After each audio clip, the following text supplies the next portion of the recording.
Hey everybody, welcome back to Cover Down.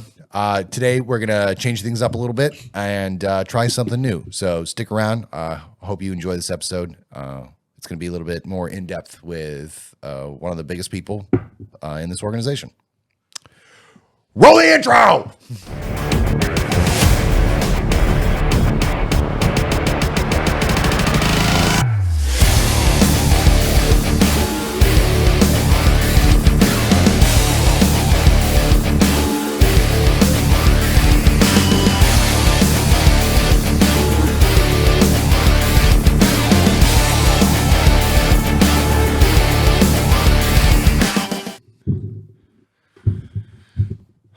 Well, we're back in the studio, Doug.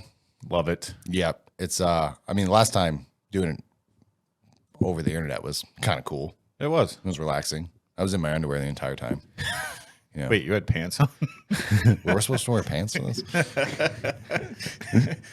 I thought the memo said it was optional. So yeah, we've been pretty busy as of late. Between coming back from Ruck Up 2023 with Vets and Hava, going out to the Mansfield Car Show and testing our skills that we learned from Ruck Up 2023 with Vets. They and did Hava. work out very well. They though. did work They out. work out very well. Yep. The go bag is an essential thing to have on us going forward. And then we did the Blessing the Bikes. Yep. Right down at the waterfront. Correct. That was awesome. Made some pretty cool contacts. Saw some awesome people. Some great bikes out there. And then now we're here, back in the studio, and we're going to change things up a little bit. So this Feels like forever since we've been here. it has, but it's it can get difficult sometimes, right? To do this and to do all that. But we're managing. Yep. So yeah, like we alluded to the audience, we're gonna change it up a little bit. We're gonna do an interview with you, and just kind of on your general journey, right? Okay. From where it all started, growing up, what got you interested in the military, all the way to where we are now, and then hopefully plans for the future. So we'll kind of navigate through these waters, follow the timeline, and get to know a little bit more about why you're doing what you're doing today. Sounds like a plan. It Let's started many moons ago. many moons ago. Oh my God! Can you get the lighting even more dramatic? Right. The somber music just starts to creep in. The red moon rises. All right, but at least we're enjoying our breakfast beers. Yeah. That's cool. Cold like the Rockies. Shameless plug. All right, so Not sponsored by. not sponsored by. Would appreciate to be sponsored by though. So let's talk about you, Doug. So let's start from the beginning. Where'd you grow up? Grew up all over. So my dad was in the Navy. So I had that typical Navy life of just kind of bouncing all around. I was born in Virginia, then moved to Scotland where my other brother was born, and then went to South Carolina where my younger brother was born. And then when we were in South Carolina, my dad got injured when he was out at sea. And then he was coming up close to the end of his enlistment, I guess you can say. And then it was either medically retire or he just wanted to finish out his 20 years. So he took shore duty up here in Connecticut and then moved up here when I was in like 5th grade, I think it was. Was your father a submariner? No, he was surface. Surface? Yeah. And he ended up in Connecticut. What's that? And he ended up in Connecticut? Yeah. Doing what? Actually, I don't know what he was doing when he was up here. Oh, all right. I just know he was working on the sub base and he was organizing a lot of things when he was here. He actually started the, around Christmas time, you see the Toys for Tots. Yeah. So he started that when he was here. Oh, wow. And when I was growing up, I think it was like 2 weeks before Christmas, 3 weeks before Christmas, he would have like 3 or 4 Mayflower trucks lined up in Navy housing. And we would be in the back of the Mayflower truck and we would just be riding around the neighborhoods just collecting donations, and then we would take them onto the base and then just have everything offloaded. So it was actually kind of cool. It was cold, but every year it was something I look forward to, just hopping on the back of the Mayflower trucks. And growing up, when we were younger, we saw them on the highway. We'd call them the ho-ho trucks because we always, kind of just related it to like Christmas time and Santa and stuff. And we're like, hey, ho-ho truck, and I'm like, fifth, sixth grade. I didn't know any better. I still have that mentality at 43, but So your family was pretty active with Yeah. charities. Yeah. Even just growing up. Yep. That's interesting. So your father was in the Navy. Yep. You spent some time in Scotland, which is I don't really remember much of it though. it's a shame. It's a wonderful I place. know. I want to go back. Absolutely beautiful. And then you joined the Army, Yeah. which is kind of counter to. All right. Yeah, Did that cause a stink in the family? No. So what happened was when I was in high school, my grades were, they were garbage. Like, I'm not that type of person that could sit there in a classroom, listen to someone speak, and then retain the information. I'm a tactile learner. So my grades suffered. Senior year, I was out in the garage working with my dad, and he was just like, what are you doing when you graduate high school? I'm like, no idea. I'm still trying to figure that out. And then he was like, I'm a lot like my dad. Like, we don't sugarcoat anything. So he goes, well, I'll be very honest with you. I'd be surprised if you got $2 for a scholarship with your grades. And I was like, wow, thanks for calling me dumb.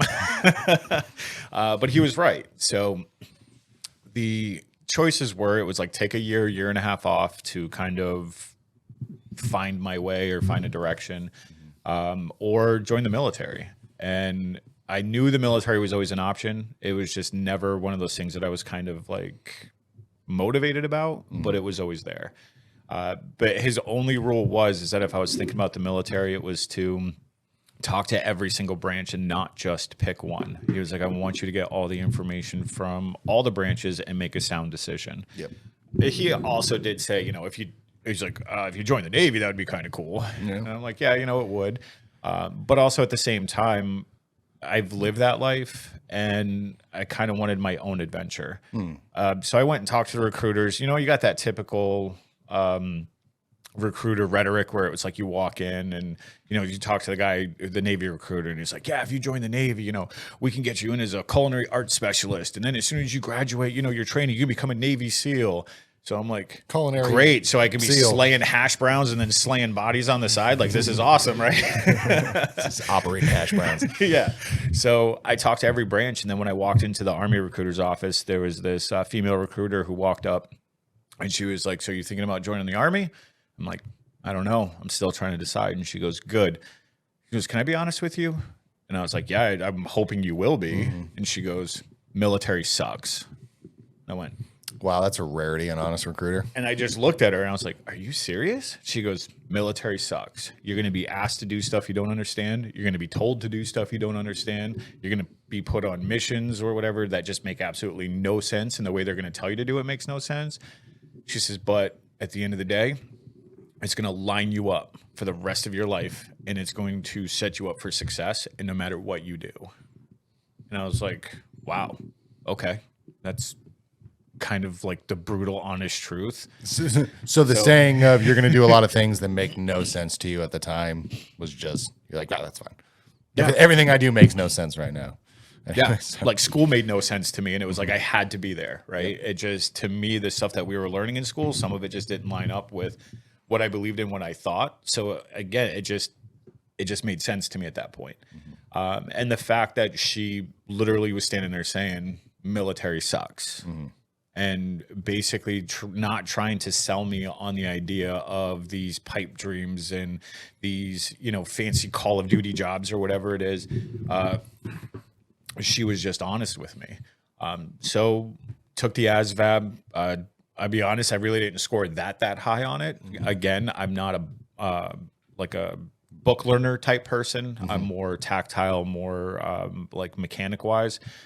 So when I went up to MEPS, I was sitting down with the people up there, and they're like, well, you could be a culinary arts specialist or petroleum transporter specialist.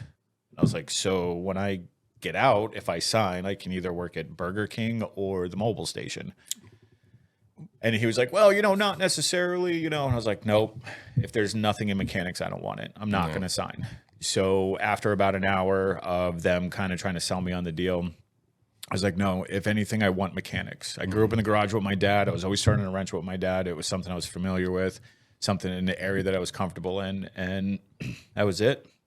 They turned around and they were like, oh, we got this, position here. It's a 63 Bravo, which is a lightweight vehicle mechanic. And they were like, you can do this. And I was like, all right. And it's funny that we're doing this interview today. It's because May 28th, 1998, which today is May 28th, was the day that I signed to join the military, which is weird.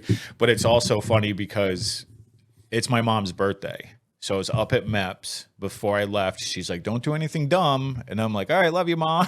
I leave for like 9 hours. I come back and, she's cooking or she's doing something in the kitchen. She's like, so how did MEPS go? And I was like, good. I leave September 1st for the Army. And she's like, what? I'm like, hey, happy birthday. Hey. And then she was like, her face was just like. It's funny you say that. I left for boot camp on my mom's birthday. Oh, really? So That's funny. When my dad came home and I told him that I joined the Army, he was proud. His son following his footsteps, joining the military was something he was proud of. But then he asked me, he goes, well, why didn't you join the Navy? He's like, I just want to know. And I was like, well, Pops, I was like, we live this life or you live this life. And I kind of saw the inner workings of it. I kind of want my own adventure. So I'm like, nothing against the Navy. I just kind of want something new and, something that I'm not familiar with. And he goes, okay, I can respect that. And I was like, and besides, like, you guys still wear bell bottoms. I'm like, come on, dude, really? And then he just looked at me. And then from right there, it was that I didn't even go to basic training. And it was already that, general ribbing between the branches and stuff. And every time I do something, it was, oh, because you're Army. And I'm like, don't get mad at me because you still have to write your name in your underwear and stuff. And That's good that you can share that experience with them. So what year was this when you joined? That was 1998. 1998. Yeah. So, man, it was a total different service back then. Yeah. Whole different world too. Yeah. So you sign up. Yep. You head to boot camp. Let's talk about boot camp, because my experience in boot camp would be vastly, both from just the time frame and from the type. Yeah. Vastly different. Boot camp was challenging. So when I was in high school, I struggled with confidence. I was kind of like that person that would always like hide in the shadows, never want to speak up. I was never part of the popular clique. I wasn't a jock. I was, scrawny and skinny and, the thin kid. And I just kind of disappeared into the shadows.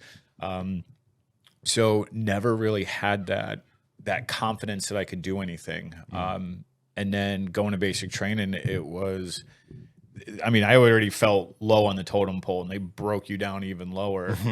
So it was definitely challenging physically and mentally, but slowly you start to just build that confidence up, and more and day after day after day, it was just like, all right, you start to I guess the best way you could describe it is you form this like little chip on your shoulder, but it's not a chip from like cockiness. It's that chip where it sits with confidence, where you can get through anything. Because we were told to do some weird stuff. Like, you have to get through this obstacle course, but you can't do X, Y, and Z. And you're looking at it going, well, why can't we do X, Y, and Z? And it was all problem solving skills. And it was just designed to make you think, I hate using this term, but think outside the box and get a different perspective on it.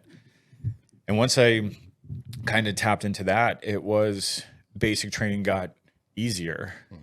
Once I flipped my perspective, people were like, oh, we have to get up and run 4 or 5 miles. And, oh man, this sucks. This is really difficult. This is tough. But I looked at it and I was like, where else can I get up, run 5 miles, go have a solid breakfast, but then go shoot weapons and throw grenades and play with claymores all day. Right, because I think, what do you guys say in the Army? Everyone's an infantryman first. Yeah. So what was that training like, coming from being a kid to next thing you know, you're putting rounds downrange? It was weird growing up for 18 years and being told like taking a life is not good. Taking life is not good. We don't do that. but now you're thrown in an environment where you're learning how to take a life, and where when you do have to use it in a time of conflict, in a time of war, that you will be putting these skills to the test, and you will have to tap into these skills. And it was just, you could see a lot of people struggling with it morally, because they were just like, this goes against everything I believe in. So you kind of had to realize that it was training that you were going to use to survive when the crap did hit the fan in that situation. So yeah, it was a little bit of a struggle to kind of wrap your head around that. That's interesting. Normally I wouldn't really think of that people would kind of struggle with that in boot camp, knowing that, I mean, for all intents and purposes, what we do in the military is that we're honed to be lethal machines through one facet or another. Yep. You know, you guys a lot more, up close and personal in a level of degrees, where, in the Navy, we like hitting the pew-pews from long range, making big booms. But we all know in some way or another, we're contributing to what could be, acts of violence in defense of. Yeah. So I don't think I saw anybody struggle with that within naval boot camp, but I guess it's very more apparent, because I guess for you guys, for us, it's, you're so many degrees removed. The cook is so many degrees removed. The radioman, I mean, we're not as many degrees removed, but we see a lot, because we get some pretty cool technology. Well, so since I work on the sub base now, I get to talk to a lot of individuals who just come from boot camp, and I'm very interested in their experiences and stuff. And what I've gathered is, if you look at Army and Marine boot camp, and then you look at Navy boot camp, everything is flip-flopped. So in the Army boot camp, you're taught how to be a soldier. You're taught how to be that machine to just go out there and take a life, right? You're taught the fundamentals of war. Then you're taught your job. Whereas in that's very true. Navy boot camp, it's backwards. You flip it, where it's like, hey, we're going to teach you how to do your job, and we're going to teach you like this stuff about the Navy and all this stuff, and then we're going to teach you how to be in the Navy. Yeah, we were taught how to be sailors first, and then if our job dictated, how to put bad guys in the dirt, if necessary. Yeah, it was completely reversed. But yeah, boot camp was kind of funny. The mental mind games that they played was, they would find everything and anything just to screw with you. Did you secretly love that? Yes, some and guys no. do. Some guys, yes, like no. they love it. They thrive off it. I was one of those guys that was just like, let's go. I didn't like it at first, but then when I finally caught on to this one specific incident that happened, when I knew they were screwing with me, and then I'm always sarcastic, so then I found the opportunity to kind of be sarcastic back to them, but they couldn't do anything because I was abiding by their rules that they put in place, so they kind of had to just let it go. So the rule is when you go to the chow hall, there's a certain way you stand with your tray, certain way that you move, certain way that you get to your table, all that stuff. And then as soon as you get to your table, you turn around and you go get your beverages. The rule is you had to have a glass of milk or juice and water. Okay. That was the rule. So I went and got my juice, and I got a glass of chocolate milk. Well, I kind of filled the glass of chocolate milk just a little bit too much. So as I was walking, I was afraid it was going to spill on the floor. So as I'm taking a step, I take a sip, right? As I'm walking right past the table with all the drill sergeants there. So I'm stopped. And all of a sudden, my drill instructor was just like, they couldn't pronounce my last name. So they called me Kamikaze. So they were like, Kamikaze. And I was like, yes, drill sergeant. And they were like, what were you doing? And I'm like, I'm walking back to my table. And they were like, no, you just took a sip while you were walking to your table. And in our chow hall, that's drinking and driving. And I'm like, all right, where's this going? So like, where are you from? I'm like, Connecticut drill sergeant. And they're like, what is the penalty for drinking and driving? And I'm like, I don't know, drill sergeant. I've never got hit for drinking and driving because I'm not of age. And he was like, well, take a guess. And I'm like, 4 to 6 years, I guess. Like, I just threw numbers out there, right? Not knowing what was going to happen. So they were like, all right, we'll split it down the middle, 5. And I was like, okay. So he's like, drink. And I'm looking at him. He's like, drink the milk. So I drank the milk. He's like, go back and refill it. No. So I was like, okay. So I went back, refilled it, came back. He's like, drink. So drank it. Made me do that 5 times, right? So here I am. I just drank 5 glasses of chocolate milk. Now I'm in Fort Jackson, South Carolina, right? September, it's still their summertime or whatever. So I'm standing there after the 5th glass, and he's like, all right, go back to your table. So I do an about face, and I start walking back to the place where you get your chocolate milk from. And he's like, where the hell do you think you're going? So I do another about face. I was like, well, drill sergeant, the rule is that when I'm sitting there eating my breakfast, I have to have a glass of water, juice, and or glass of milk, correct? And he was like, that is the rule. I'm like, as you can see, my chocolate milk is empty. And then all of a sudden the look on his face was like, you got me. You got me. So here I am getting a 6th glass of chocolate milk, knowing I'm going to regret this, right? Go back to my table. I finish my meal, drink it, and then obviously we go out to like PT in the hot sun and stuff. And I'm kind of like the scene from Anchorman where it's like he breaks up with his girl and he's walking around San Diego and he's like, milk was a bad idea. It's so damn hot. Milk was a bad choice. I'm stuck in a glass cage of emotion. But it was once you could get past those mind games and just get past the fact that they're not there to harm you. They're there to help you. And then once you see everything that they do is help, it just becomes easier. And then I never had, like I said, that confidence. And at the end of basic training, we have this thing, it's called the FTX, the field training exercise. It's where you take everything that you just learned for the last 8 weeks, and you put it to use in a 4-day training, 5-day training exercise. So you have this like 10, 15 mile, you're out in the field, then you have to ruck 15 miles back. But in between that ruck, there's an exercise where you kind of go down this long corridor, and there's like these concrete walls set like on a 45-degree angle. And then you're told to look up. And when you see the flare, you scale the wall, drop down, and you low crawl to the end until you're told to stop.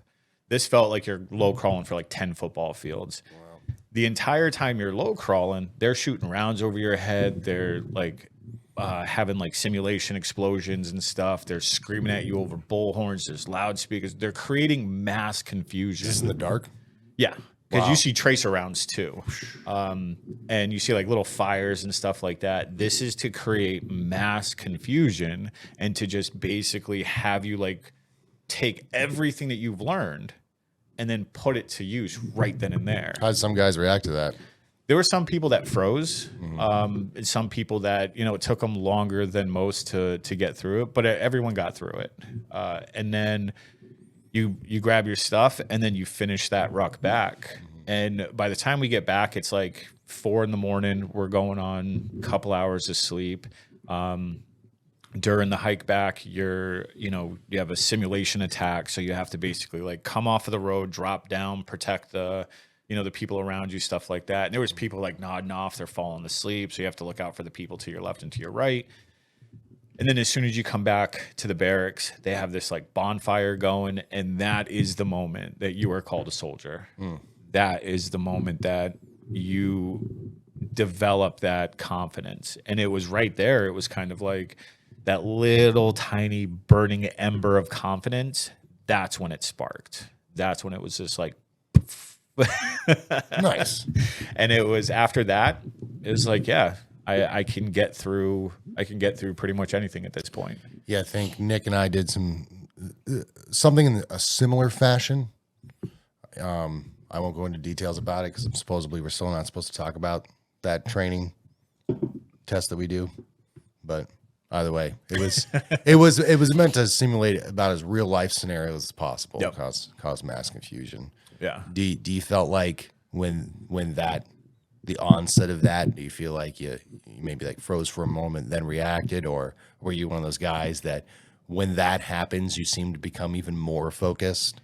At first, the flight, fight, or freeze response kicked in, and I froze for a hot second. It's because we knew what we were getting ourselves into, because we were told this is what's going to happen. They kind of like pre-warned us. Yep. And then you're all looking up for the flare and you're just waiting and waiting and waiting. They never told you when it was going to go off. It said it wasn't going to be long because everyone's tired, exhausted, and they want to get everyone back. But all of a sudden you see that flare and then you're just like, oh boy, it's go time. And then it was, as soon as you went over that wall and you dropped down, that's when everything started. The physiological response to the stressor, just everything sharpened, right? You started honing in on certain things. You started kind of going back through that mental Rolodex to remember, okay, this is how I do this. This is how I get through this obstacle. How I'm supposed to turn my head to get under this piece of barbed wire so I don't cut my, face open or whatever. And and it was all just instantaneously. And it was, it just came back to you within a heartbeat.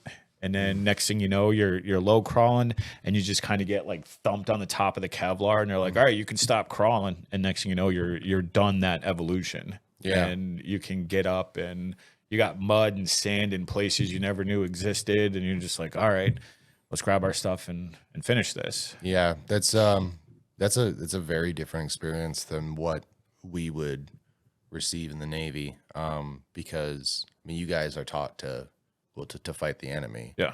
For us, we're taught to fight the boat. Yep. Right, because that's the number one thing that's going to kill us. We save the boat, we save the shipmates. Well, you train for your environment, though. That's the Yep. thing. Like, your environment is the boat, so that's like the first thing you have to take care of.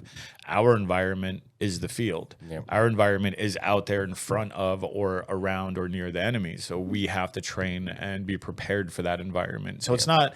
I don't want to say it's like flip flopped and backwards, but when you look at the fundamentals of it, to me in my That's a good head, point. it's kind of flip-flopped, right? Yeah. Like, I think basic training should be universal. Everyone should learn, a certain way, all across the board. And then you go and learn your job and learn your environment. Yeah, I think for the hands-on guns branches, that you guys, everybody's trained to be an infantryman first. Yep. And I think for the Navy, it's everyone's trained to be a D-seaman first.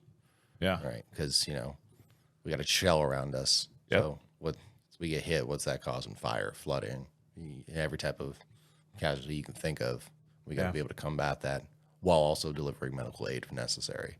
So that's a vastly different experience, and in my opinion, kind of an exciting one. There are times that it's like, man, what would that have been like? That sounds like fun. It was That fun. sounds like a blast. It was fun. And the thing is as you progress through basic training, and I'm pretty sure it was like this in the Navy as well, like, when you first get there, you're nothing, right? Your drill instructors look at you like you're a piece of chewed up bubble gum. But as you progress through basic training, they start to develop more respect. So then they start having fun with, everyone there, where it's like there was only a certain amount of spots that they had to where they would allow people to shoot like the 50 cal. So they had to make it fair. So they started having like contests and stuff. It was like who could throw the grenade and get it closest to the target. And they would just keep track of it. And then they would just have this contest where it was like it boiled down to like the number of people that they had allotted to shoot the 50 cal or the AT-4 rocket launcher and stuff. And luckily enough, like I got to shoot both. And that was like, it was just fun waking up at 4 a.m, go for a 5-6 mile run, breakfast, and then I'm out there shooting the 50 cal and AT-4 rocket launcher. Like, That's you, awesome. you can't do that on a normal Monday, right? Your first shooting a rocket launcher, mom was like, oh, I get to clean the head today. Yeah. No, we did that too, but I mean, it was just you threw the grenade closest to the target. Yeah. Oh, you get to go shoot this. It's you cleaned the head better than anybody else. Now you get to clean all the heads. yeah. Well, I got better to go than through the anyone gas else. chamber twice, so there you go. I So- loved that. Well, it wasn't my fault though. So I- we were going through the gas chamber, and there was a whole process, and the drill instructor came up, and the back part of my gas mask, I guess like the clasp broke when I put it back on, and they were trying to help like secure it. But what happened is the drill instructor wasn't thinking, and he took his hand and he covered the front. So every time I breathed in, the mask was collapsing on my face. And then they're like, breathe, just breathe. And I'm trying to yell, I can't. And I'm trying to push his hand away so I can basically, clear the mask and whatnot. And he kept putting his hand on the front. So when you put your hand on the front, you breathe in. That's when you basically create that seal around your face, so no air can get in at that point.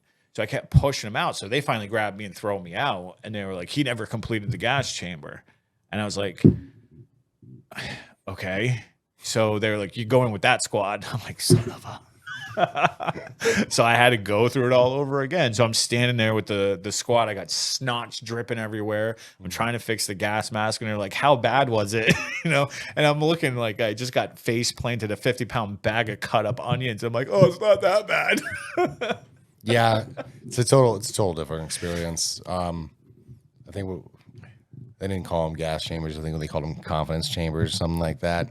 So, but it's the same exact thing. You know, we take off our mask, we recite something. I was told I couldn't go through it at first because I had a severe head cold, and I kept begging to go through it because I'm pretty sure it was going to the head fix cold, it. right? And so I took it off, took off the mask, and I just was, whoa, Ric Flair style, and everything came out, and I was like, "Can I go again?" I loved it. I thought it was a blast, but I wanted that.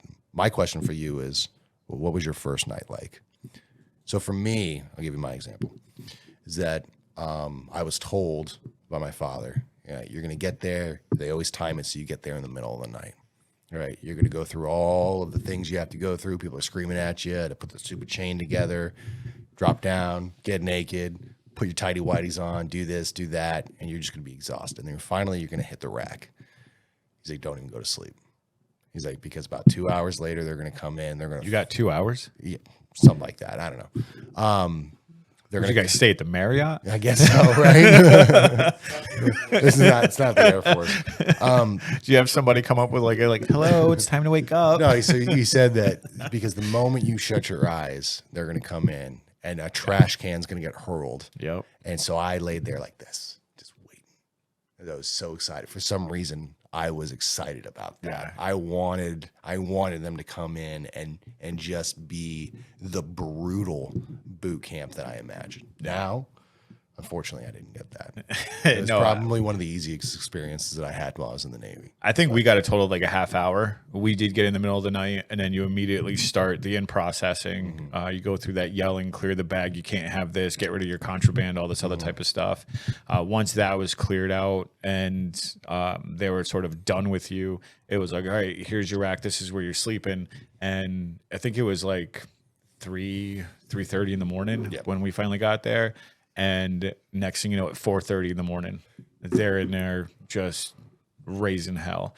And we, they did light PT that day, and then we're standing outside the chow hall. And all I heard was, "Don't lock your knees, don't lock your knees, don't lock your knees, don't lock your knees." And the next thing you know, I'm waking up on the curb. And I was like, I locked my knees, didn't I? Oh, God. Because we're so tired, exhausted. We're trying not to fall over. And you lock your knees, you're going to pass out. And I guess I had just locked my knees, and I guess I had just passed out. But I found out, too, that if you do that, that's the quickest way to get to the front of the chow line. Winner. Winning. We're just angry because we're winning. I found the loophole. But yeah, it was. I always tell people, like, if I could go back to basic training day one, I would. Yeah, I say that too. It was fun. I'm just curious to how I would do it now. Absolutely loved it. We had the confidence, or the victory tower, which was like the rappelling and all that kind of stuff. Yeah, all the cool guy. Yeah, we got to play with all the cool stuff. Jealous.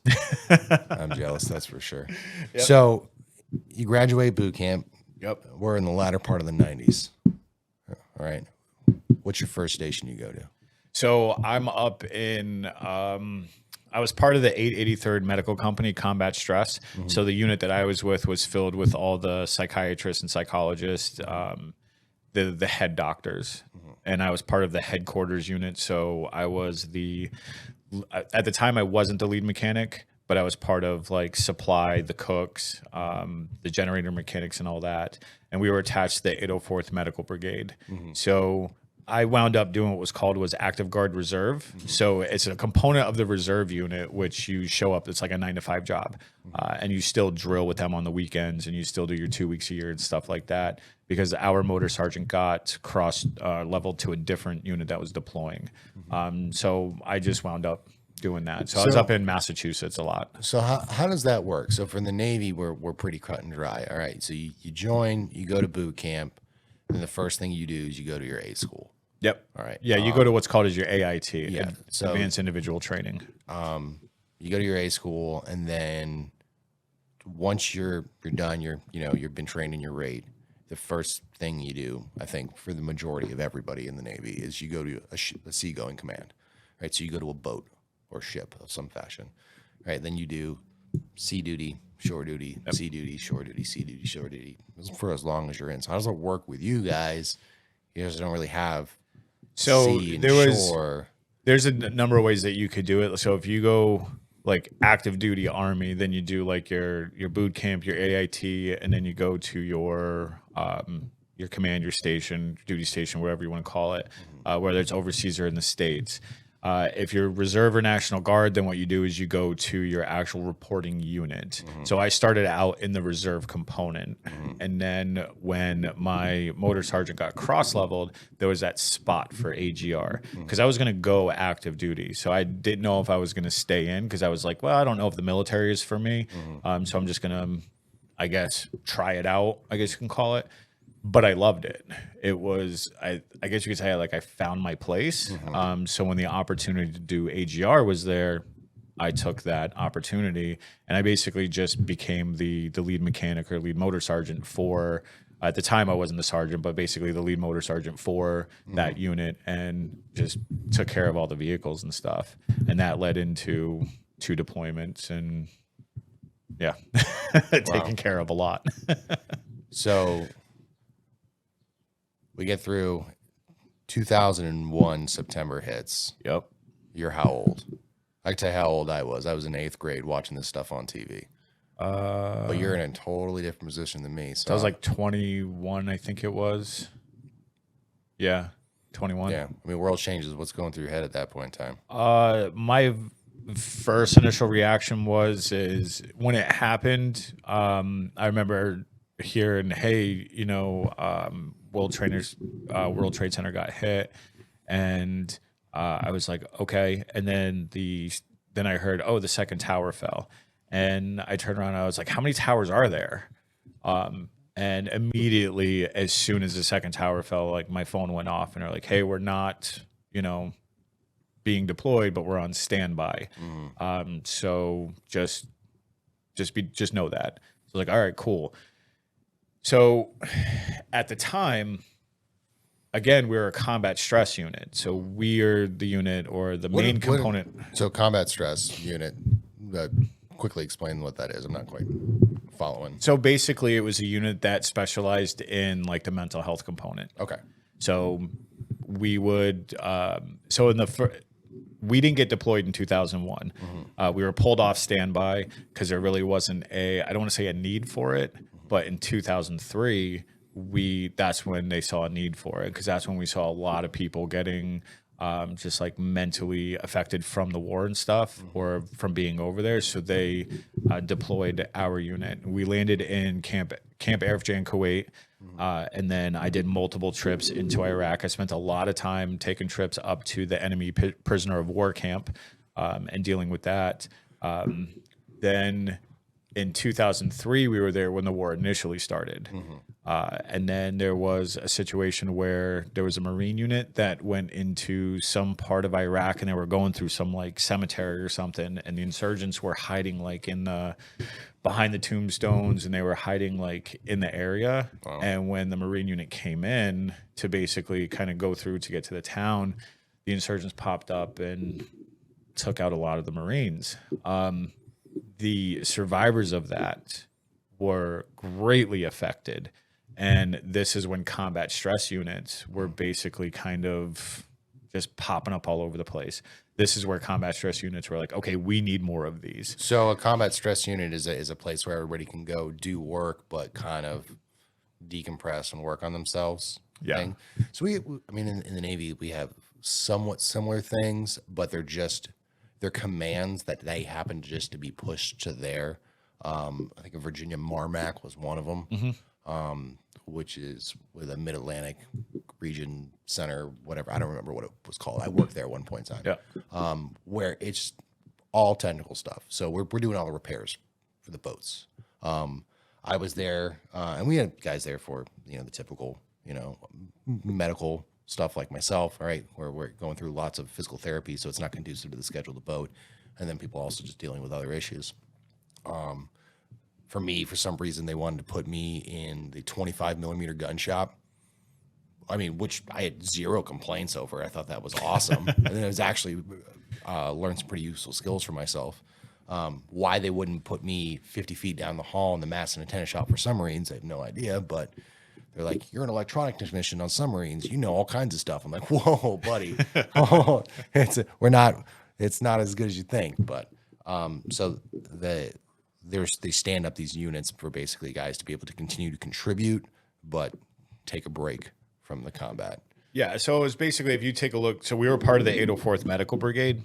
So if you look at, say, like an entire medical outfit, you're going to have the different components of it, right? You're going to have your surgeons and all the different aspects of anything that deals with medical.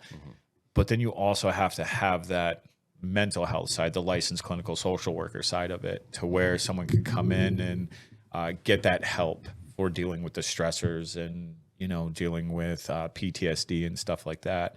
And after 2003, that's when they saw like a huge need for it. So we spent most of 2003 overseas, came back, and then in 2005 we were deployed again, and we were gone from 2005 until like late 2006.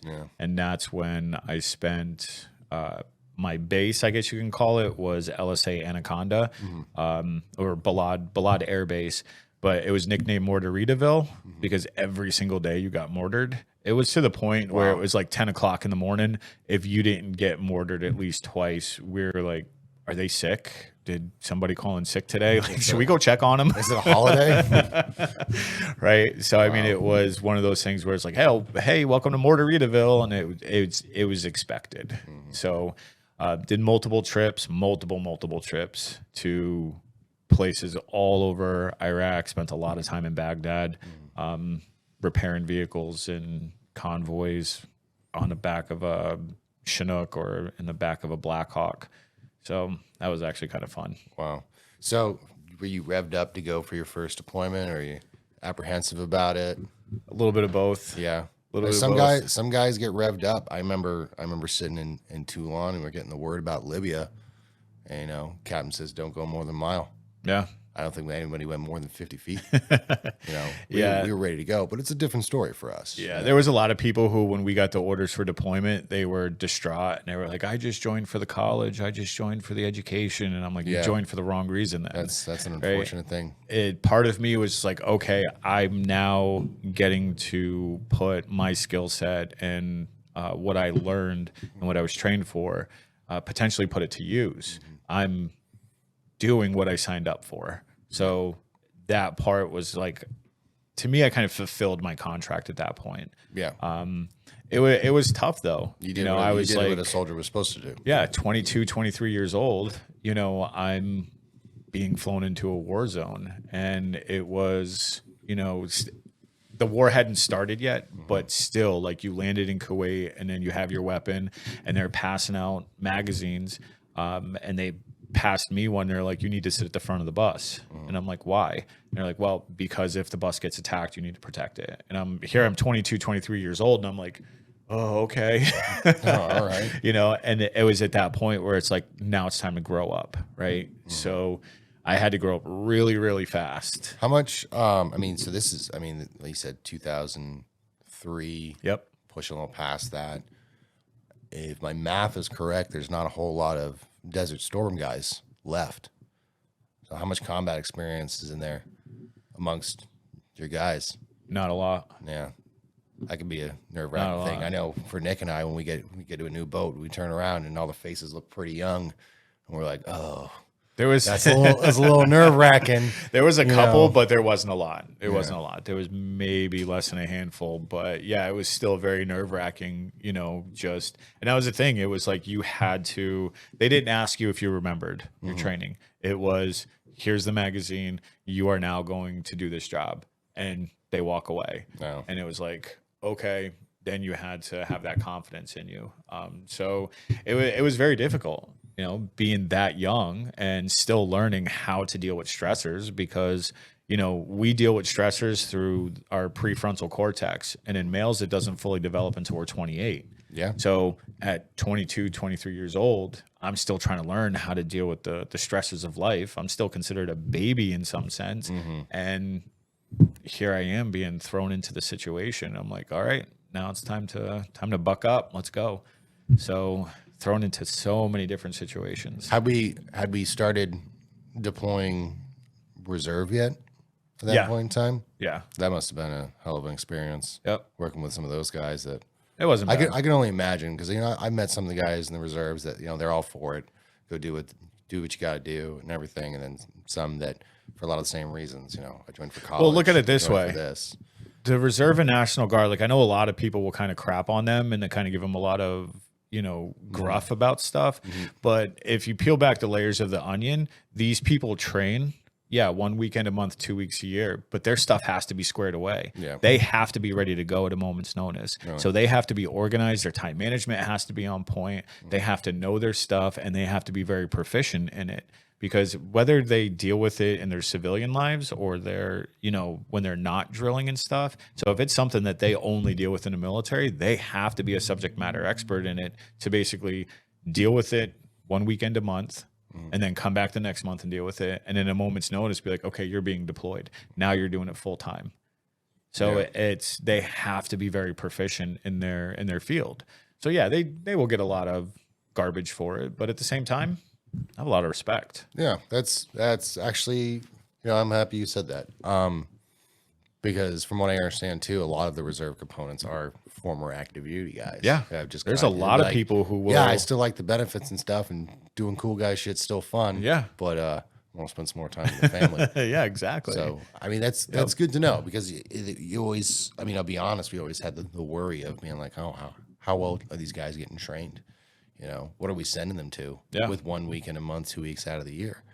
But if you're pairing them with active duty guys, if a majority or let's say a decent portion are former active duty, you know, if you can look around, it's a lot more comforting to look around and know, yeah, I'm comfortable with this, with the guys that I have, because I got some experience here that we know what to do when things happen. Yeah. Yeah. I think the most nerve-wracking times is when you're like, oh, it looks like I'm the oldest guy here. I'm the most experienced one. That might be an issue. So Yeah. So you said first deployment was what? 2003. And then the 2003. second one was from 2005 to 2006. Yeah. I mean, we won't go into the deployments itself. I can only imagine just from 2003, 2006. Dude, you were out there doing cool guy shit while I was still in high school. Yeah, kind of. Yeah. Well, either way, you were out there doing stuff. Yeah. But I was trying to get my license. Yeah, one of the moments I remember, I was sitting in the back of a Black Hawk, and we were going from Balad Air Base to Baghdad, and normally they never took a lot of times they never took the same route, but I remember certain landmarks and stuff. So we were getting kind of close to Baghdad, and all of a sudden the chopper just goes whoosh, just takes off, and I'm like, what the hell is going on here?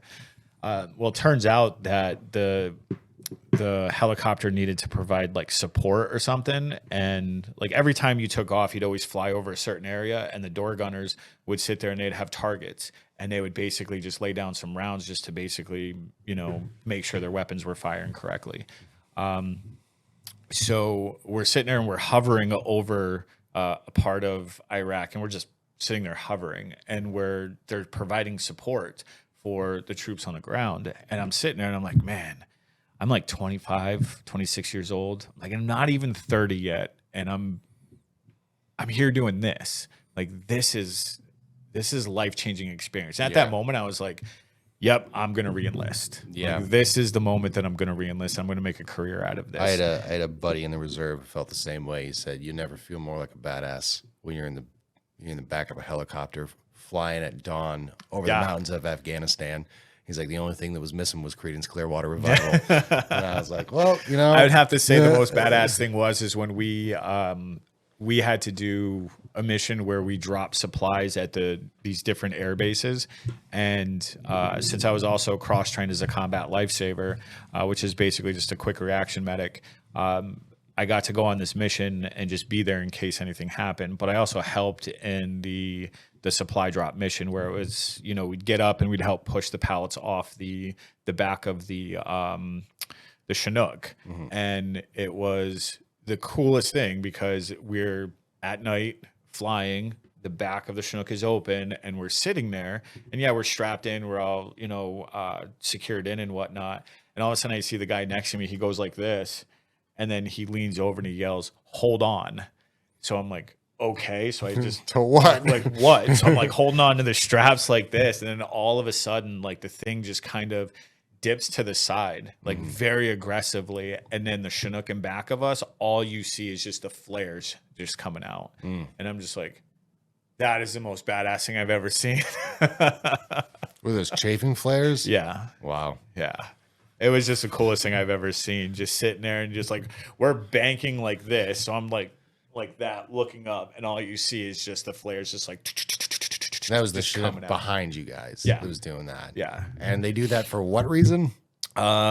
Just to kind of ward off anything coming up that might take you down. Oh, and the other thing too is we're sitting there, And that's and in I our hear, mind to be like, this is awesome. Like, we're probably getting shot at. we were, and You that's know, the thing. So when we level off, I start hearing tink, tink, tink, tink, tink, and I'm like, uh-oh, what the hell's going on? So when we finally land and the mission's over and stuff, I was like, hey, what was that like tinking noise that, when we were flying? He was like, we were just getting shot at. And I'm like, you say that so nonchalantly, like you're just not even worried about it. And he was like, actually, we're not. He's like, because there's one certain spot that they have to hit that will take the entire thing down. And I'm not going to say, he showed me where it was, and I'm not going to say where it was, but there was nothing to worry about. Wow. The little tiny pop shots and stuff, which we experienced on convoys and stuff, we wouldn't even return fire on most of those. So it was just, those little pop shots, whatnot, trying to get a rise out of you, or just trying to get a reaction, draw you out of the vehicle. It was the same thing when you're in the air. Yeah, it's kind of hard to imagine. It just sounds like just continuously being circled by buzzards. Yeah, pretty Just much. trying to pester you. Yeah, pretty much. That's all it was. That's nuts. I mean, Yeah. unfortunately, So- it wasn't like that for everybody, but Yeah. that's interesting. So you had a time span between the deployments and everything. What were you doing between? Were you back stateside? Yeah, I was Again? working. I was working on the vehicles. Working on the vehicles? Yep. Getting Yeah, everything. maintaining everything, making sure they were at 100% fully FMC, fully mission capable. So that was my job. When you were working on the vehicles, were they like new vehicles that are coming in, just normal maintenance vehicles? Were you Yeah, it's getting normal maintenance. Were you getting vehicles shipped back to you? No, From because we had our own overseas? vehicles. We had our own lot of everything from 5 tons and under. So it was M998 Humvees. We had some pickup trucks, deuce and a halves, and then we also, I think it was in between that time, we also got the LMTVs, which is I believe, if I remember correctly, it's a light maintenance tactical vehicle, which is really, really awesome vehicle. And we got to play with that for a little bit, but it was mainly just making sure that everything was ready to go, ready to deploy. Yeah, everything was just on the up and up and 100%. Yeah, Marmac, I did repairs. I had to do repairs on some equipment that you can very much tell it went through a hot zone. It was bullet ridden. You Yep. named it. You know exactly where it was, and you're like, oh, Yeah, there was vehicles that we had, like, so our vehicles were shipped and they landed in Kuwait, and we had to get our vehicles from the shipyard or from wherever they landed. But if they sat there for too long, your vehicles were actually kind of pillaged by other units. And a lot of the times they were pillaged by that sounds like about right. by like the special forces, where they were like, oh, we need an alternator for our Humvee, and they would just go in, they would rip the whole alternator out, and they would leave. Or they would go in and they would just rummage through your vehicle and pull everything that they needed from 3 or 4 different Humvees, and they would just walk away with all the stuff. And you're sitting there like, where did my windshield go? It's being rangered up. That's what it's being done right now. So you'd go there and you get all your vehicles together and be like 3 or 4 of them that weren't running because there'd be parts missing from the engine, because people would actually go and pillage parts from those vehicles, because if your stuff sat there for too long, it was fair game. Yeah. Dog test Yeah, it was Tactical tactical. It was tactically reappropriation. relocating your engine parts. That's what it was. I think Nick knows So- a little bit more than I do, but when the soft teams come on and they ask for something, you don't tell them no. Yeah, Even when they didn't ask for it. pretty much. So, right? So So that was definitely 2005 to 2006 was the worst. Obviously, out of the two, that was the worst deployment. Yeah. Out of both of them, probably the one that definitely had the most effect in all the changes and whatnot. I guess you could say. yeah. Going forward. Gotcha. So your last deployment ends, you come back stateside. Yep. We're 2006. Yep. Rolling into 2007. All right. You have a little Mr. Seth Sharp that's supposed to be graduating from high school. Didn't graduate from high school. All right. He's thinking about joining the service. Yeah. So And what are you doing then? we get back, and my whole plan was to reenlist, but I sustained an injury when I was overseas. Yep. And because of the injury and me taking one of two roads, the retention officer was talking to me, and he was like, look, with the extensive injury that you are going through right now, he's like, it's probably going to be best for you just to get out. Yeah. And I was like, okay. I'm like, why? And he kind of broke it down for me a little bit. And I didn't want to get into the whole mix up of getting a reenlistment bonus and then have to be processed out and then possibly pay the reenlistment bonus back and all this other type of stuff. So I was like, you know what? I'm just going to get out. But also within that time frame of talking to the retention officer, I found out that my wife at the time was pregnant. And I remember being young and my dad being deployed.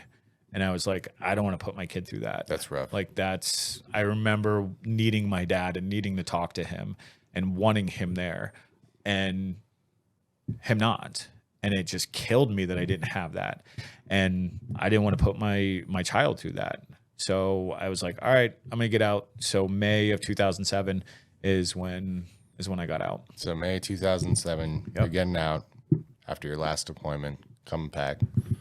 Purple Heart on your chest. Nope. No? Nope. Not yet? No Purple Heart. Okay. And to spend more time with your family, Yep. which is, in my opinion, a pretty justifiable reason. I think that's why I got out. Yep. I can tell you right now from personal experience, there's nothing more saddening when you go to see your kid for the first time after your first deployment and they're scared of you because they don't quite recognize you. And didn't want that. That sucks. So, Did not want that. but so you get out where you start working. So I'm a communications technician for Comcast or Xfinity, and I kind of just stay there for a bunch of years because of my injury and what I was doing for them, like lugging a ladder and all that other type of stuff. It just aggravated the injury even more. So in 2011, I had to go through a laminectomy, which is basically where they shave a disc down in your back. Then I got into nuclear security. So I was an armed guard up here for Millstone or Dominion. So I basically was just an armed guard. 2013, I went through my first spinal fusion. And then December of 2016, I found out that I was going to need another surgery. And then March of 2017 is when I went through a second spinal fusion just to kind of hopefully fix everything. That's a lot. Which it really didn't. So No, it never does. I mean, it fixed it to some degree, but I mean, I'm still having like issues where the leg will give out. It'll go numb. I'll be walking up or down a set of stairs and my leg is like, hey, not today. And then it just decides to I'll just slide go down out them from today, underneath you me know? or whatever. But yeah. So you get out and you're transitioning to civilian life. How did that go for you? That was rough. I kind of felt like I didn't fit in. You come from this world of structure and order, from like stuff being done in a timely manner, especially when you're overseas and you're in a war zone and stuff. It's like stuff has to get done. We had little to no telecommunications. Like our internet was worse than dial-up. Phones would be cut out in a heartbeat if, you know, we were getting attacked or if they thought something was going to happen. So trying to communicate with family or communicate with another base, whether you needed parts or you needed to arrange your own travel, like at the flight line and stuff, it was difficult. And then when I get home here, I'm sitting there looking at stuff. I'm like, we have everything at our fingertips. Why can't we get this done? Like we can call, send an email. I don't think text messages were, you know, big at that time, but it's like, even if they were, it's like we can send a text message and communicate with someone instantly and we still can't get stuff done. And I just felt like there's a lot of agitation. There was a lot of frustration with it where it's like, and there was no sense of urgency either. It's like you wanted to do something. People were like, yeah, we'll get to it. We'll do it tomorrow. So, I mean, we talk a lot about, we and just kind of the community in general talk a lot about post-traumatic stress, coming out of combat zones and things like that. I don't think one of the things that we talk about a whole lot is just the transitioning stress from that alone, because from what I've been able to surmise myself is that it's not just a combat related thing. It's just a military service thing coming from that. And I think when you start to couple the two together, where one is dealing with your own issues, dealing with, you know, the things that you might have gone through or seen, where the other one is just dealing with everyday life and how you have to now do it differently, interact differently. And that was rough for you at first. Yeah. So, I mean, I don't want to say it's funny that you mentioned that, but one thing that like a lot of people don't realize or think about is, so going from military and then even working at Comcast, there was a uniform, right? You always had a shirt that they gave you and jeans and stuff because of the industry. And then you go into armed security or any sort of security, there's a uniform. So fast forward to the position I'm in right now, and I get interviewed, I get hired, and my hiring letter or whatever, it says, you know, it's business casual. And I have that exactly right. So I have this person at the center who is kind of my representative. So I'm, you know, emailing her. I'm like, hey, I know this is going to sound like a really dumb question, but what is business casual? And she was like, are you serious? And she was, she's a Navy veteran, so she got it. But when I told her that I've never been in a position where it was like I had the freedom and the liberty to basically choose my own clothes for the working day, it kind of made sense to her. But yeah, there was a lot of stress in that. It was, are these considered jeans, right? Because I wear pants that, you know, it's kind of like a jean material, but it's also like a khaki almost. So it's not really a khaki. So you can argue it both ways, but I'm like, is this business casual? Is it too not business casual? Do you feel like it stressed me out? Do you feel like you were trying to draw like boundary lines around or rules where there really isn't a rule? It's more of a general guideline. You know what I mean? Not really. It's like where this like, say a topic comes up or some type of regulation, you feel that it's a little too wishy-washy, and you're like, why isn't this more regulated? Why? Yeah. Can So you tell me exactly what needs to be done, not just I need something like this. Yeah. Tell me what is actually needed, because I don't know how to function, or I have a hard time grasping what needs to get done when I don't have clear direction. Yeah, it's exactly like that. So I run on top of what I do for the Fleet and Family Support Center, I also help manage their Facebook pages. And it was, we're going to give you this stuff. We just need you to post it and come up with, you know, something to say. And after the first 2 or 3 posts, I went back and I was like, no, you want something posted? Give me what you want posted. The verbiage, the image, everything. It's copy, paste, post. That's all that it is. Like, it's clear direction for me. I don't do, you know, the gray area. The black and white, it's what I need, right? And I think it stems back from, you know, the military. It's just, you know, this is how you're going to do it. This is going to be the outcome. Get it done. Let's go. Let's talk about 2 things. One, both in relation to transitioning stress. What are some like examples of like personnel, like dealing with people that were difficult, and then other ones just realizing that you don't do what you used to do anymore, like comparing your current job to what you had been doing for years. Do you find yourself comparing them a lot, being like, why, like I used to do this and now I do that, and Not it just really. seems dumb? Or, Because of what I do now in the civilian sector, it kind of relates to not exactly what I did in the military, but it was within the same confines of it, right? So I do. I'm a life skills educator, so a lot of what I do is a lot of the help with the mental health side of things, but on a non-clinical basis.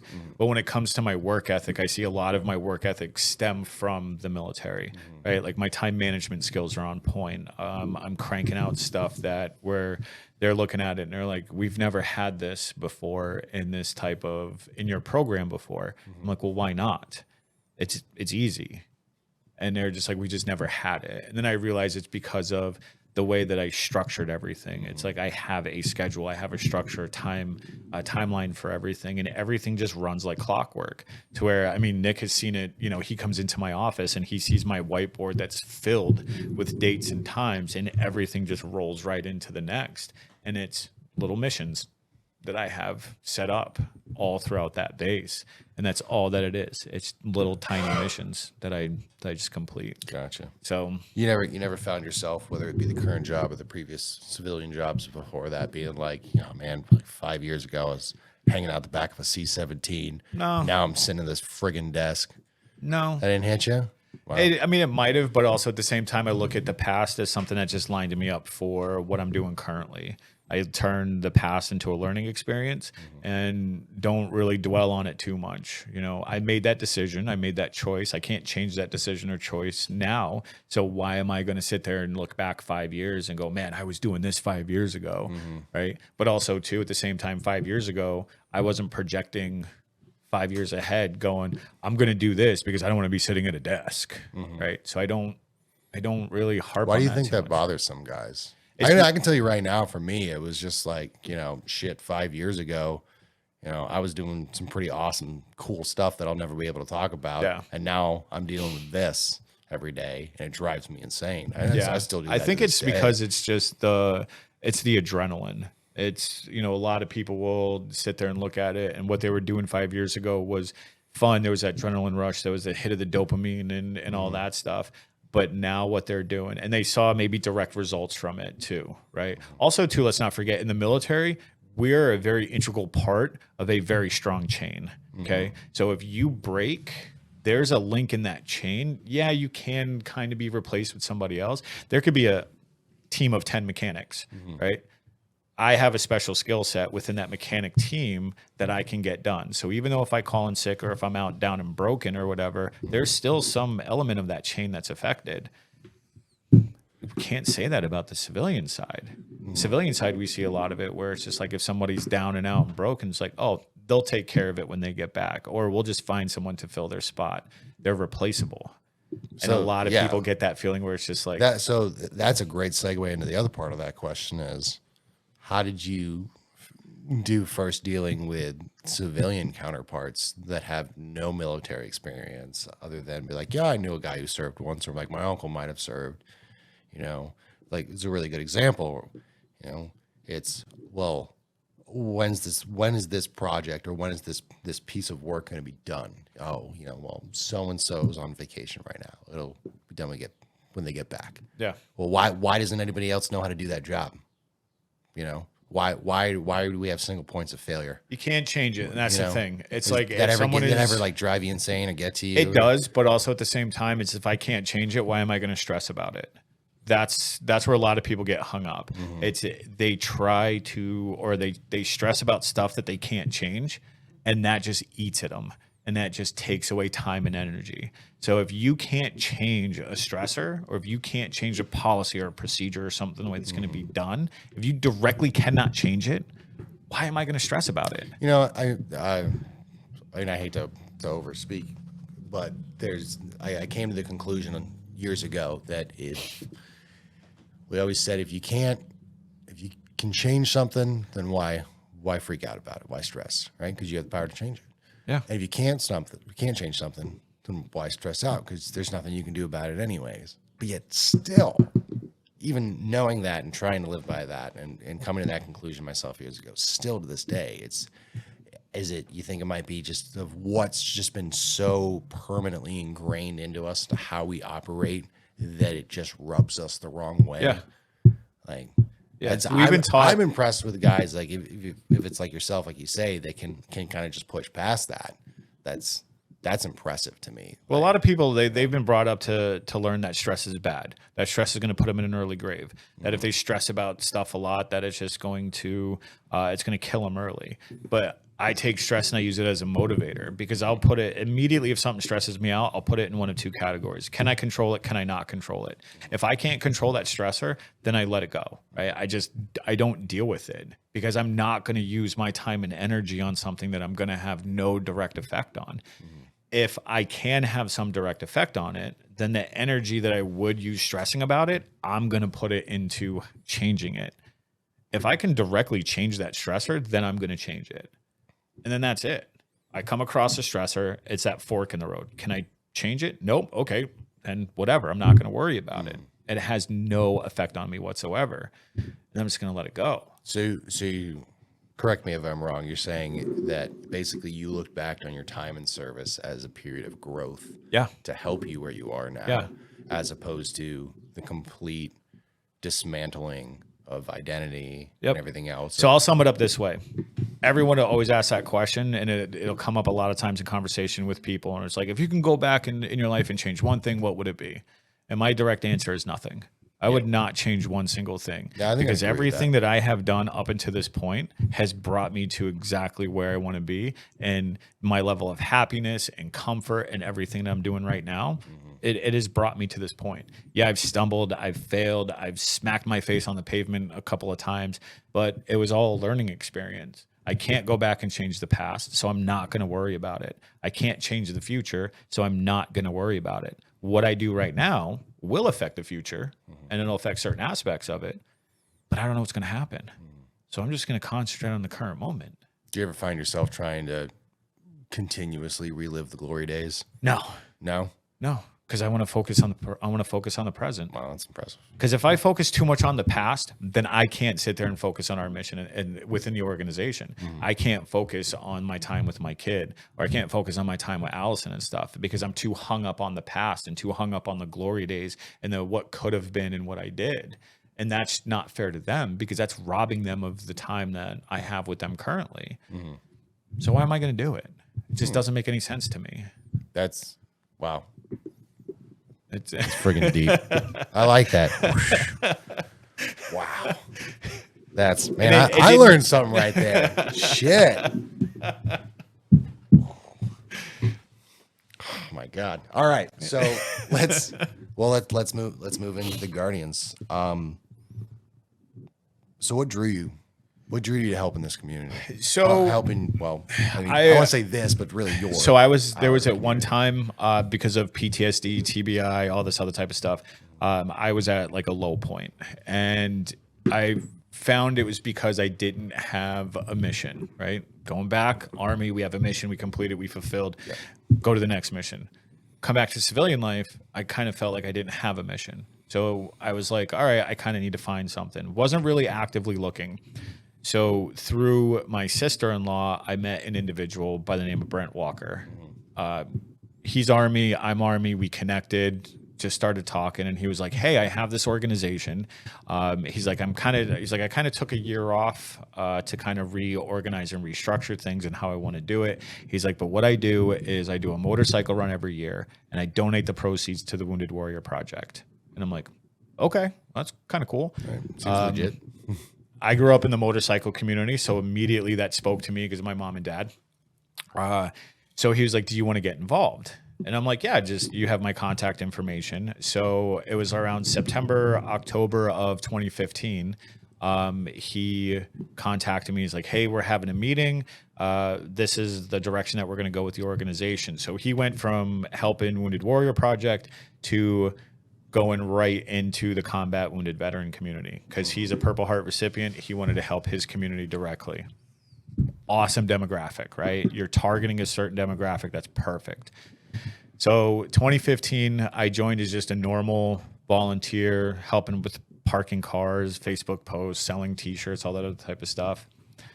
From 2015 to May of 2016, we lined up to do at the time it was named the Purple Heart Poker Run Incorporated. That was the name of the organization. We helped Vietnam vet Clarence Hook, did the poker run in May out of the Norwich VFW. Shortly after that poker run, Brent calls me and he's like, "Hey, I want to pitch an idea to you. Tell me what you think." And the idea is he wanted to take the organization to the next level, but he couldn't do it on his own, right? So he's like, I want you to take over as president. Help me run the day-to-day. He's like, you oversee everything. Come to me if you have any issues. He's like, but you're going to be solely responsible for basically making everything run and happen. I was like, okay. And he was like, how perfect is this that we have? He's like, our organization is designed for a Purple Heart recipient stepping up and asking for help. And he's like, here I am as a Purple Heart recipient stepping up and asking for help. He's like, what better? That's an awesome story. And I'm like, yeah, that's beautiful, dude. Let's do it. So June of 2016, I took over as president.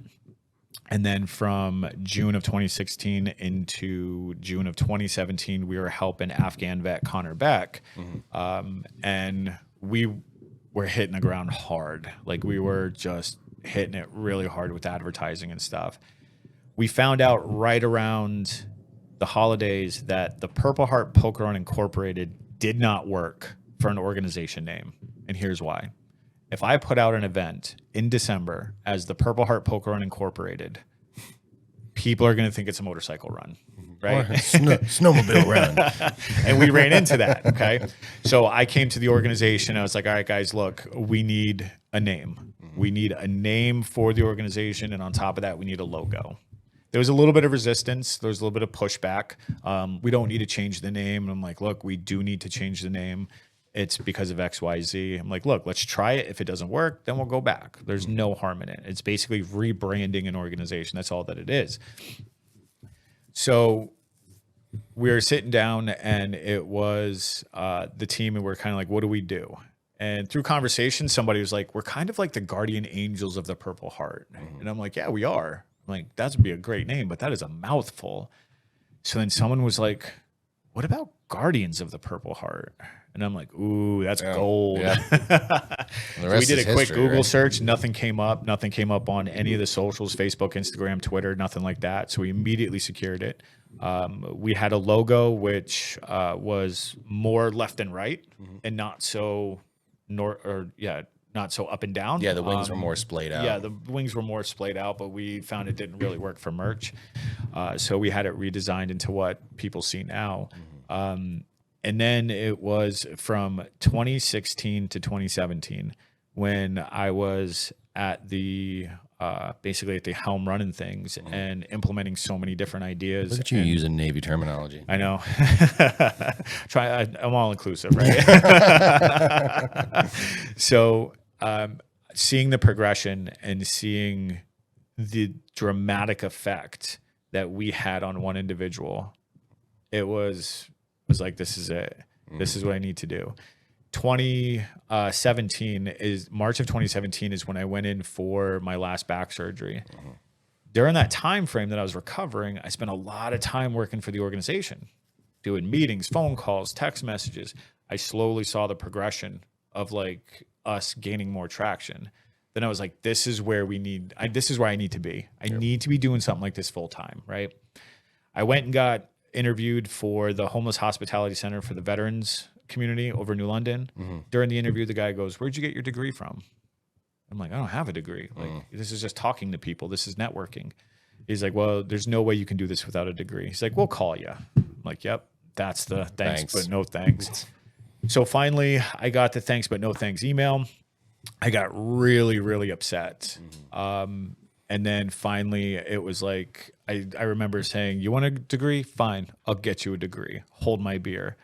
Contacted the VA. I qualified for voc rehab, quit the career doing nuclear security.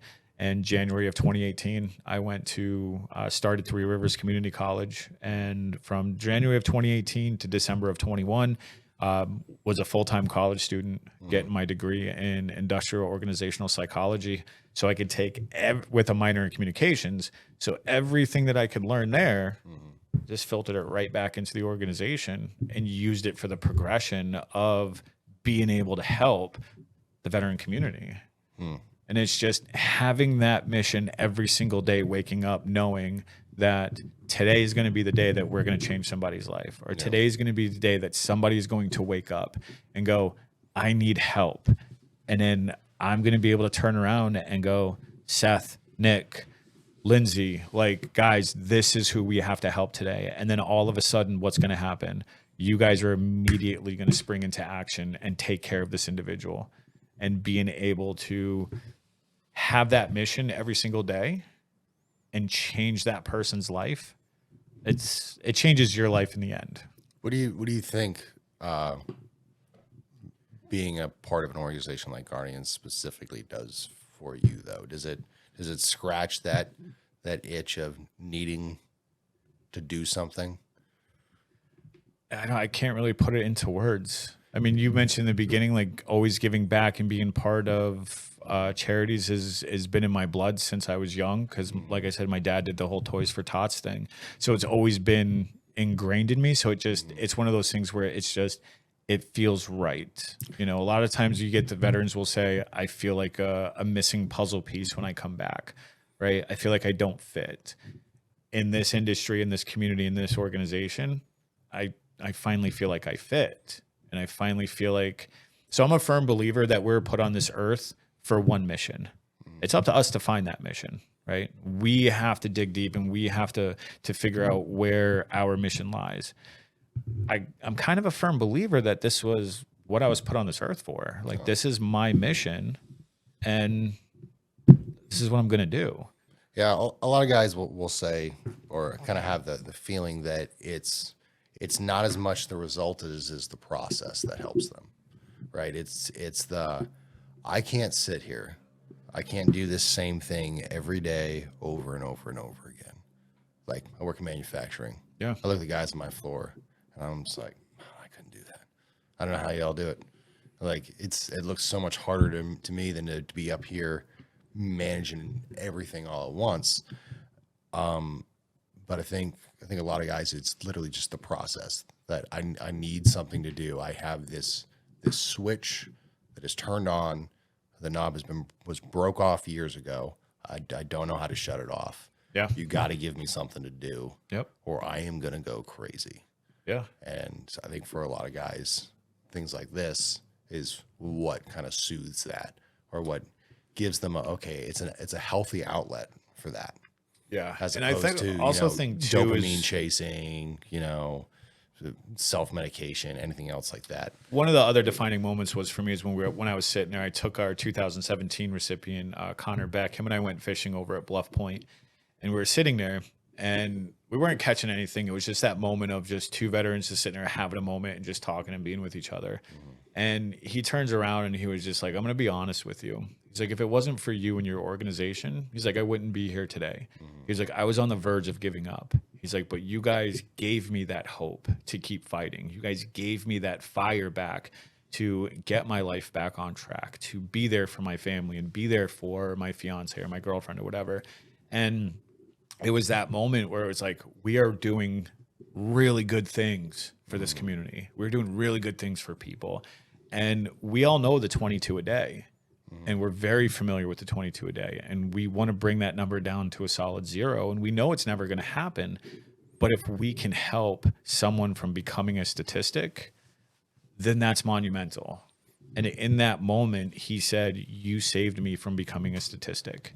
And I think it right there, it was just like, okay, that fire was just lit even more. And every year at the honorary dinner, that fire gets lit again and again and again, because as we disclose to the recipient what we did for them, what we're providing for them, what we're paying for, what we're paying off, you literally see that stress like come off their shoulders, and you can see them breathe a sigh of relief. And then you see it in their face, you see it in their family's face, and there's that sense of happiness and hope again.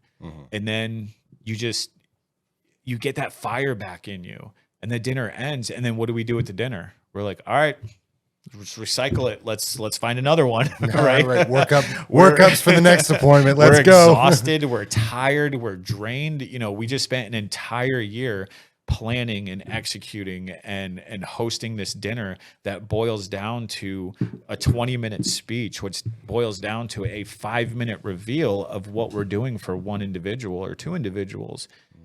So we work 365 days a year for 5, maybe 10 minutes at most. Yeah. And then we turn around and do it all over again. Well, that was fun. Let's do it again. Exactly. But at the same Nice. time, that 5 minutes is enough to dump gasoline on the fire to just light this inferno inside of someone. Be like, we need to keep going. And I think it's just everything combined. And also, too, for me, and you guys have heard me say this plenty of times before, it's the team that I work for. It's not the team that works for me. It's the team that I work for, right? Because I'm a firm believer that if I'm not out there making the connections and if I'm not out there planting little seeds in people's heads and, being at the forefront, then everyone else really has nothing to do or go on. Mm-hmm. So I work for you guys, and having such a fantastic and phenomenal team that backs up decisions and just says, yep, go for it. Yeah, I don't know about you. I have what is commonly known as, what is it? An executive deficiency. All right, which means is that I don't work for myself very well. Yeah. I like direction. Yeah, I've noticed that when we're trying to plan what time the podcast is, and it's like, what are we doing? And you're like, I don't know, what are we doing? I'm like, oh, direction. dude, just make a decision. Well, no, I mean I can. I try to keep my time open as much as good. possible for you guys. But No. you walk in, what's the first thing I say? Hey, boss. Yeah. Same. And that's you, the thing. With Nick, I need that. And it's good. such.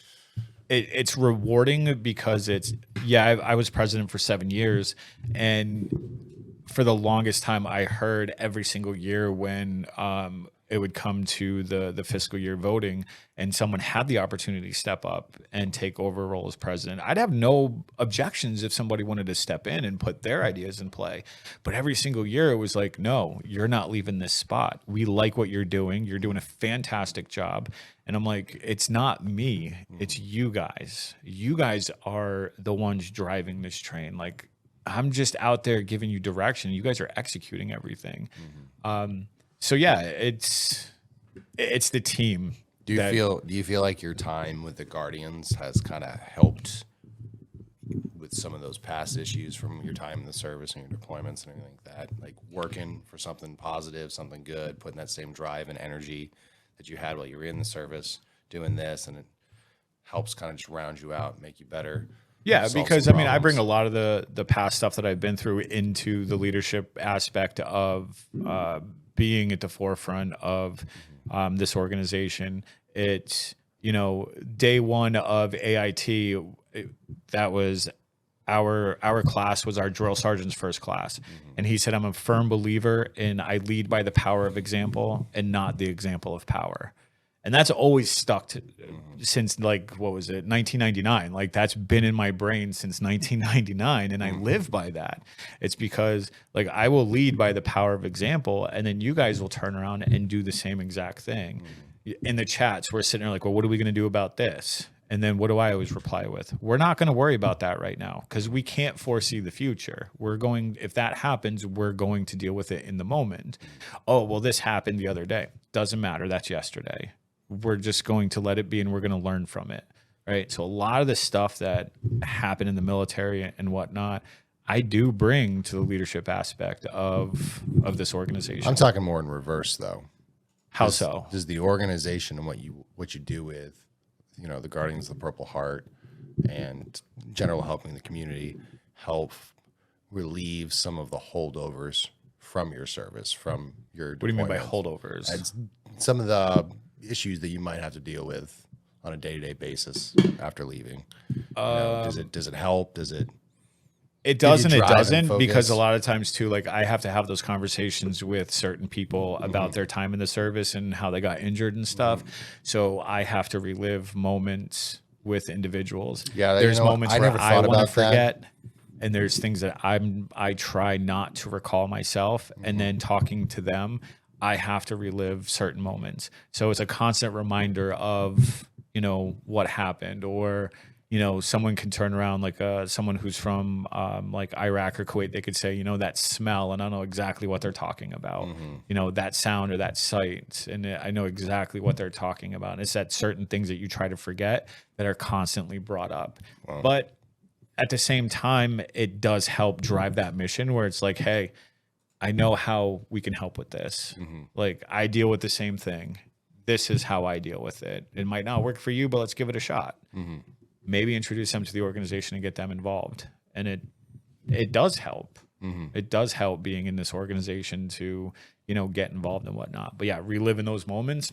No, I can only imagine. I don't think anybody would want to do that, but at least you know that when you're doing it, Yeah. that it's for something pretty awesome. Yeah.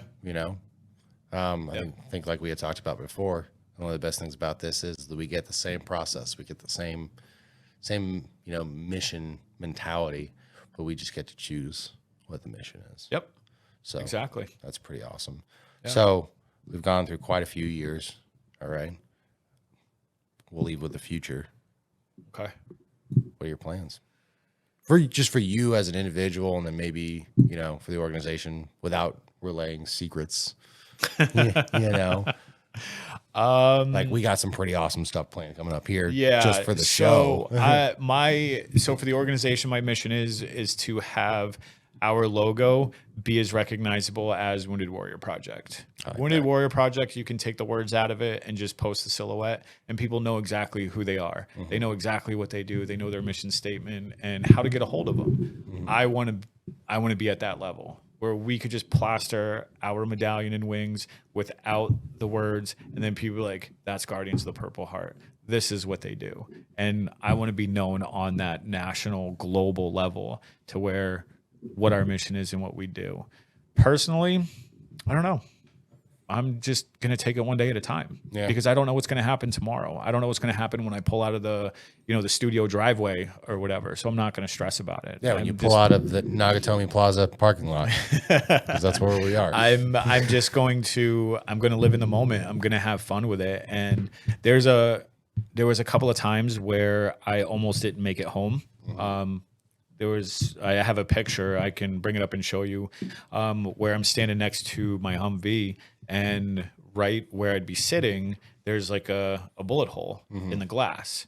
And when I noticed that, when I came back, I was like, man, if that glass wasn't there, I wouldn't be here. Close call. I'm like, I need to start living life. So I like to have fun. I like to laugh and joke and just live in the moment. So again, I don't regret or worry about the past, and I don't worry about the future. I just worry about the here and now. I think you having that attitude of someone who's, well, I'll put in the words of Audie Murphy, to hell and back again. Yep. But to live like that, just as positive as possible, I'm sure you're inspiring a lot of people. I hope so. I hope so. But I hope I'm making at least difference in one person. That's it. Because if I can make a difference in one person's life, then that person can hopefully make a difference in another person's life. And then it's just a chain reaction. Yeah. And then it's just a domino effect. And then it just carries on from there. Awesome. Well, I mean, I think that just about wraps it up then. But, we work together all the time. But I will appreciate, or say that I appreciate you sitting down, talking a little bit more about this stuff. I think it will help people. I think it will inspire people. Let us know in the comments, if you like this kind of stuff, because we do have some other people that might be interested in coming on the show, opening up, sharing experiences, talking about things that are useful for all of us. Good tools. I think it's a little bit more interesting coming from someone whose actual profession is teaching the tools to get through a lot of these things. So that's actually pretty awesome. And it lends itself well to what we do here. Yeah. Especially when we start seeing an influx of actual, veterans coming into the organization and stuff, where it's doing kind of like I do, where we need someplace to be an outlet to that, to that energy that we can't shut off. We got to put it somewhere. So let's put it to something with good use. Exactly. So I think it's great, man. I appreciate it a lot. Oh, thank you. So until next time, we'll be seeing you. We got some cool stuff coming planned up. Might drop some hints here and there. So follow us on the social media page. Make sure you like, make sure you subscribe, share these videos as much as possible. We are growing. Yep. One of our Instagram posts is just about to approach 200,000 views. Good deal. It's growing exponentially. Yep. We're reaching out to some pretty awesome people to do fun and exciting things with just as much as passion for what they do as what Yeah. we do here. Yeah, doing a lot of good stuff. Community. So, you got anything No, else to add? I'm good. All right. Well, Good. so long from Cover Down and the Guardians of the Purple Heart. And as usual, folks, stay proud, stay grateful, enjoy your Memorial Day. See you.